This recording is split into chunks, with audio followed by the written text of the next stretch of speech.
So imagine I got you to watch a movie, one time with a blindfold and the other time with earplugs. Which do you think you would understand more of? Through watching body language or through hearing the tone and the words used? Now surprisingly, you'd understand roughly the same. Now the reason for that is the hierarchy of communication. So if this iceberg represented communication between two people, then you'd probably be surprised to hear that only 7% of communication is the words that we use. Not so much the way that we say them, but the actual words we select. You know, one word or this word. Actually only 7% of communication.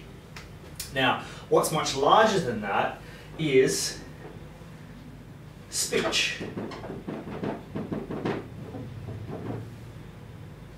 which is 38% of communication.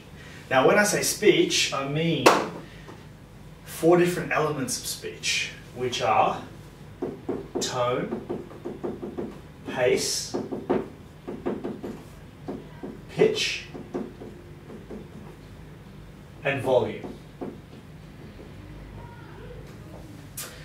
So those two combined are actually quite large. And to give you an example of tone, pace, pitch, and volume, I'm just going to play a few sound recordings which illustrate how much you can actually communicate using these 4, and thus why speech makes 38% of communication. So let's just play those. So first, volume. A 1 or a 2 is very, very soft, like you're whispering in someone's ear. A 3 or 4 starts to get a little bit more volume so that you can actually hear the person. A 5 and a 6 is a more normal conversational volume. A 7 and an 8 starts to get louder, tiny bit louder. A 9 and a 10 is just way too loud that you're sure that the person is angry and you wonder why they're shouting at you. If I'm very, very low down here, this would be about a 1. Extremely low, bassy. If I started to move up a little bit, it would be around a 2 or a 3. And then if I started to move up to a 4 or a 5 and a 6, which is where my voice normally rests, right in the middle of the range. And then a 7 and an 8 would be much higher than that. People who speak up here, hello, how are you? And then a 9 or a 10 would just be people that are just way, way too high, probably for their own good. 1 being airy, 10 being very, very edgy. So 1 would be super breathy, as we talked about, extra, extra Marilyn. A 2 would have a little less breath, a tiny bit more sound. A 3 or a 4 would start to sound a little bit more normal, but still have some extra air. A 5 or a 6 would be right around normal, edge plus air, a nice balance. A 7 and an 8 would start to have a little bit too much edge, not enough air. A 9 and a 10 would be absolutely no air whatsoever, and only edge, 0 air. 1 being the slowest, 10 being the fastest. A 1 or a 2 person speaks so slowly they'll just drive you crazy. A 3 and a 4 person starts to speak a little faster, but it's still just too slow to have a great conversation with. A 4 or a 5 person is starting to speak in a normal pace, a normal rhythm that's understandable and doesn't bore the heck out of you. A 6 or a 7 is someone who starts to speak a little bit faster, but you can still understand them. An 8 or a 9 is someone who's really, really going much, much faster, as if they're trying to just get a million words in and you're paying them by the syllable. And a 9 or a 10 is just so absolutely fast it's ridiculous, and why would anybody speak that fast if they're trying to be understood? The important thing to understand with speech is that even with a fixed line that cuts certain frequencies of sound, as well as talking on a mobile phone, which as we all know, reception can be quite patchy. All these things can severely limit volume, pitch, and tone.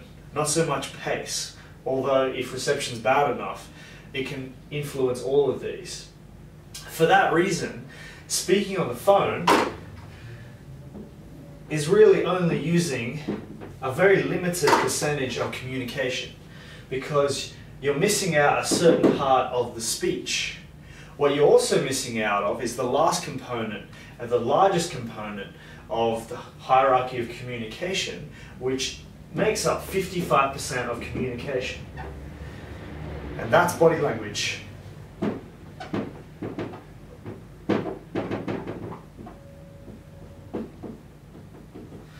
Obviously, when you're on the phone, you can't read body language. So obviously, if you want all elements of communication, if you want to be communicating as effectively as you can, then it needs to be face-to-face, so that you can have hear the words, also hear all the nuances of speech, and more importantly, see the body language. Now you may ask, why is body language 55%? It seems like unreasonably high.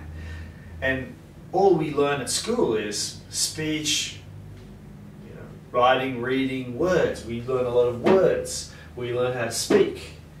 What we don't learn is how to read and use body language. Now, the thing is, if you look at the scale of human evolution, speech is a very, very tiny portion of that entire timeline. Humans have been communicating for a very long time using only body language, and perhaps a small amount of speech, with some elements of tone, pace, pitch, and volume. I mean, after all, if you're just grunting, or you're making just one noise, you can actually get quite a lot of use out of that one noise, depending on these variances. I mean, you could do an exercise. Just try communicating to a group of people, now preferably your family or friends, that you're thirsty and that you should all go for a drink, only using grunting and body language. You'll find that it's actually not that hard to do. So, body language is very important, and because we don't learn it at school, it's also very important for a salesperson to be able to use and, more importantly, read body language. So what does all this mean for a salesperson? Well, basically, if you don't know the person well, you should speak very sparingly on the phone. Avoid email at all costs and go for the face-to-face meeting. Now the reason for that is you communicate much more effectively face-to-face because you have body language, you have all the nuances of speech, and you have the words. Phone is the second choice, because phone you're only getting the words as well as about half the speech because of the quality of phone conversation. And the last resort is email. Email, it's just the words. You're only communicating at 7%. And for a salesperson, that's just not enough. Now, if you know the person well, then you can relax a little bit. Obviously, you don't need to be meeting face-to-face all the time. In account management situations, that just wouldn't be scalable. However, pick up the phone rather than using email, because you're going from 7% communication to something like 30% communication with the phone. So always choose the phone over email, and only use email as your last resort.